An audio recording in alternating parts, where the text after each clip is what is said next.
Hey guys, Phil God here. It sure has been a long time since I've uploaded anything. As you know, I kind of took a little break, and when Division One was dying out, and was waiting on Division Two, so I kind of took a little break from the channel and whatnot. But Division Two's coming out. I had the chance to be able to play the beta, so this is going to be my review of it and kind of my tips and whatnot to y'all starting out. I'm going to try to kind of exclude what other YouTubers have said, even though I'm probably going to end up mentioning it at some point in time, little parts. Apologize for that.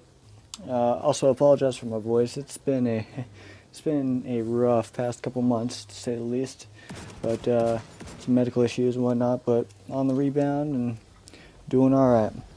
But without further ado, we'll get into it and kind of give you a rundown. The one thing is that for any of you Division One players that are returning to play this, you really cannot play it like you did the Division One. Of course, we didn't really get the chance to be able to play much of the end game, so I don't know if that's 100% accurate. But from what I saw, I mean, it's a whole new mechanic, really. It's a lot different of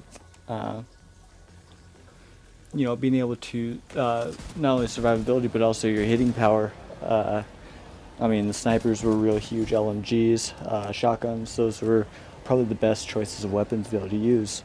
SMGs and assault rifles were pretty much next to useless, and they also added a new type of rifle, kind of like a DMR kind of style, that was actually I was rather fond of myself.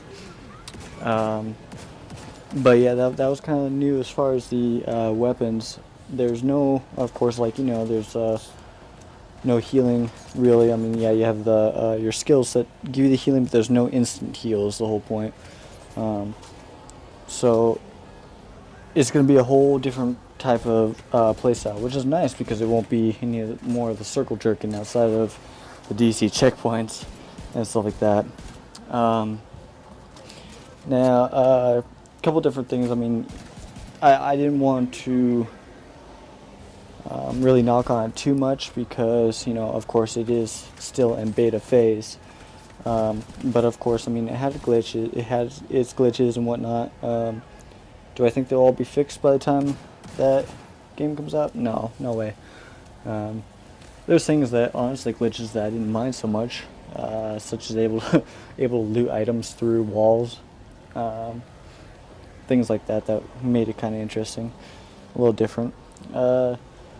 There's a lot of different aspects, honestly, that I had noticed. Everything from right down to the mechanics of the game, the ammo, like the flame bullets and stuff that we used to have. It's a little bit different. Like, you'll randomly will pick them up, and you don't have a choice of whether you get to use them or not. If you pick it up, it's automatically equipped to that weapon. Shock bullets, etc., etc. The nice thing is that there wasn't like shock turrets or anything, but we also didn't have access to all of the skills and all of the mechanics that are going to be released out into the game. All in all, it was a pretty fun experience. Like I said, I don't want to knock it or anything. It's definitely a huge shift. I did play some of the PvP, but I didn't include any of that footage, just for the sole part that I felt like it would be an inadequate representation of what it's going to be in the actual end game when they go ahead and release. Mostly for the fact that it was all balanced PvP.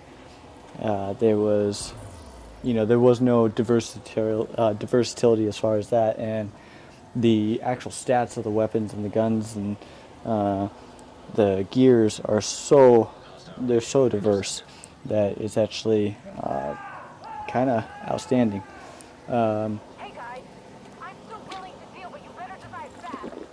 Really allows you to be able to play to your strengths and kind of buffer out your weaknesses, as far as I can tell on the stat wise, which of course when it releases we'll get into the full mathematical breakdown of everything and what's going to be the best suited for what kind of style of play.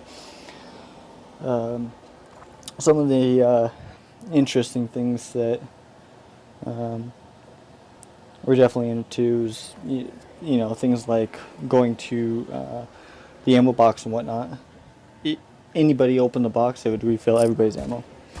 This was another interesting thing, is that they added these hyena caches and true stone caches, and they're scattered around. And as far as I could tell from when I was playing the beta, they seem to actually scale to your level as far as the drop availability, which I thought was really, really kind of nice. So I don't know whether in the in-game that means that we'll be able to get, quote-unquote exotics or whatnot from it, but it's always a possibility.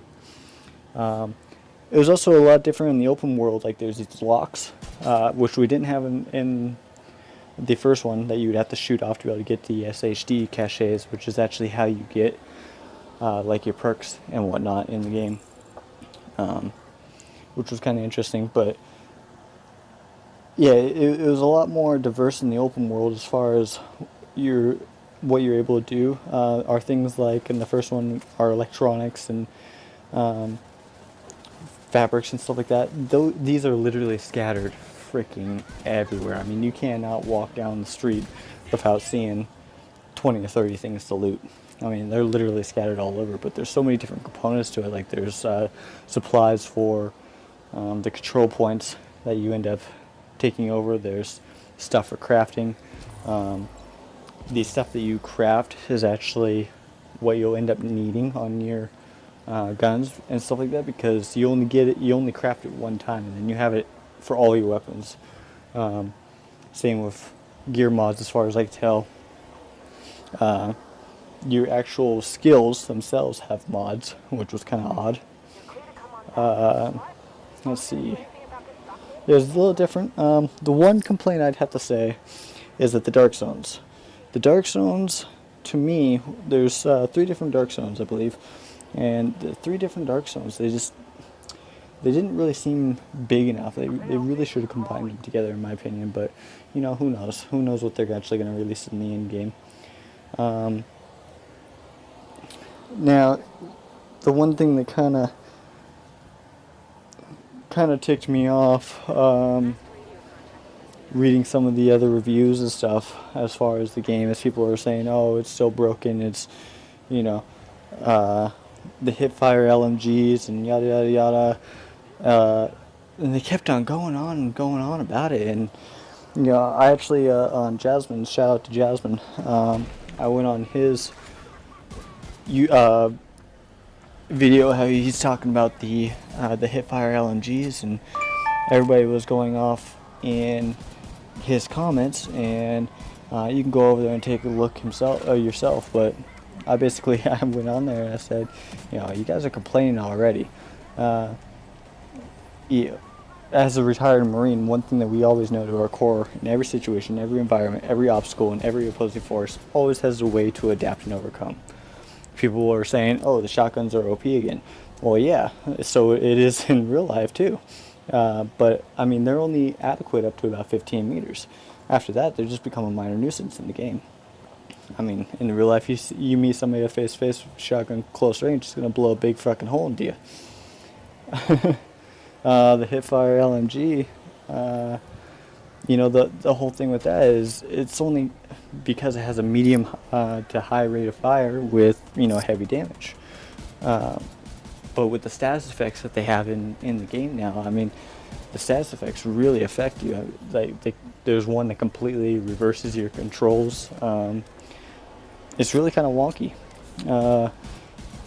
It's one of those, if somebody's running around with one of those, you put them into a status effect, he ain't going to be shooting nothing.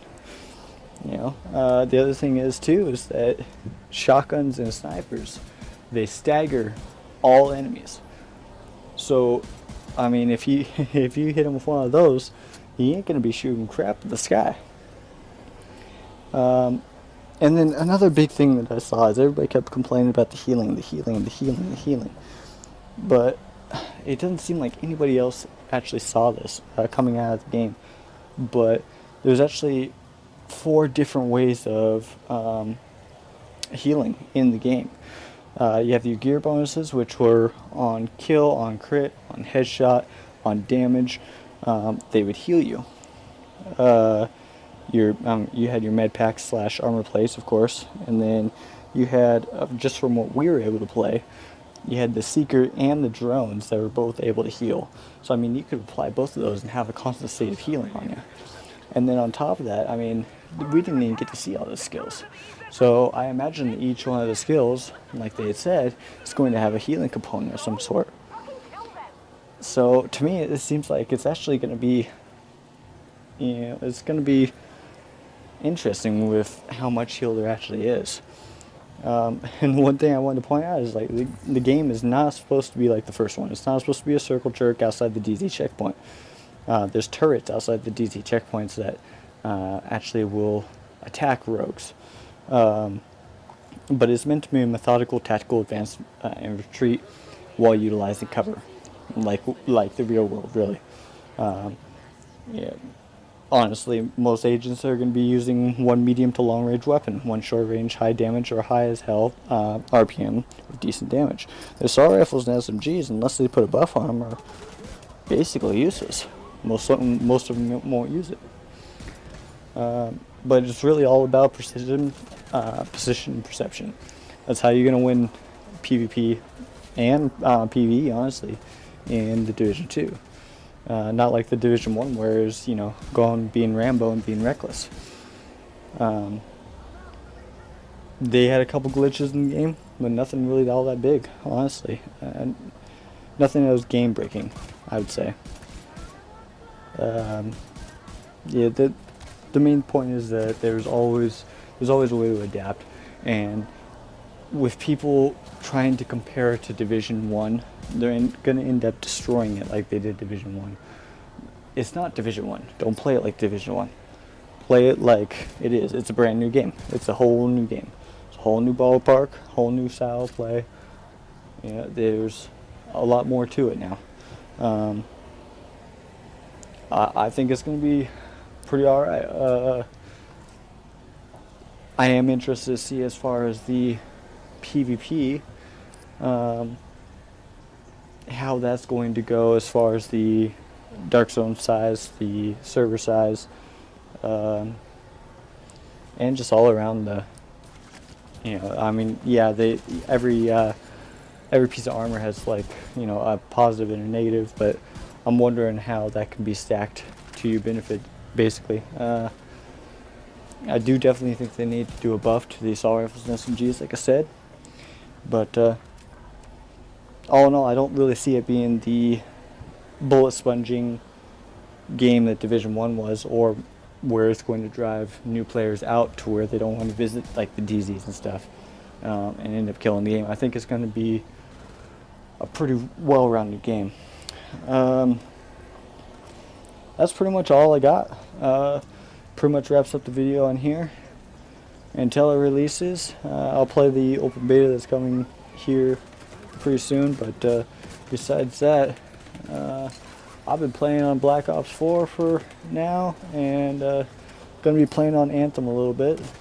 If you guys are interested in any of that stuff, let me know, and maybe I'll upload something on those. But that'll do it for now, and thank you very much, guys, for watching. And if you liked it, go ahead and drop a like and subscribe. There'll be lots more coming, a lot different from other YouTubers. I'll actually break down into the gears and stuff and try to lay it out like us casual players, not sweaties. But alright, guys, thank you very much. Fear God is out.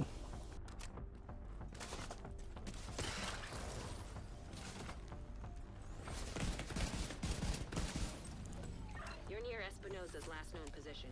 The shade node should be close.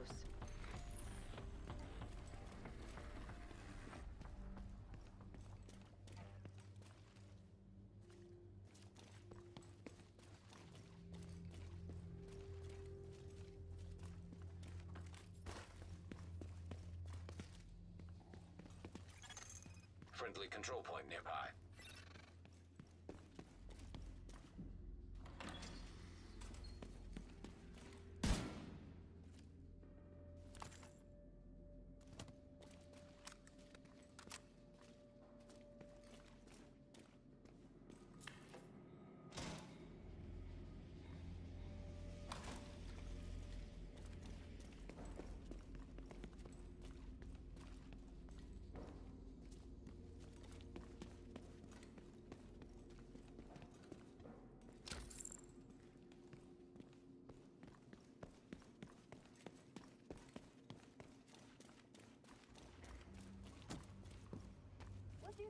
worth more, a living division agent or a dead division agent?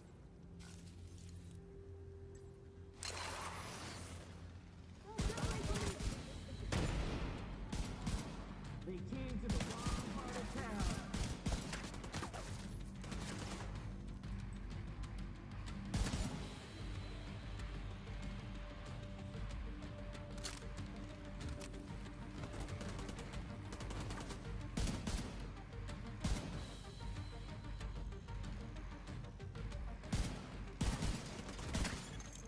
Active shade beacon nearby. That's probably the node. Isaac should guide you to it.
Shade agent credentials authenticated.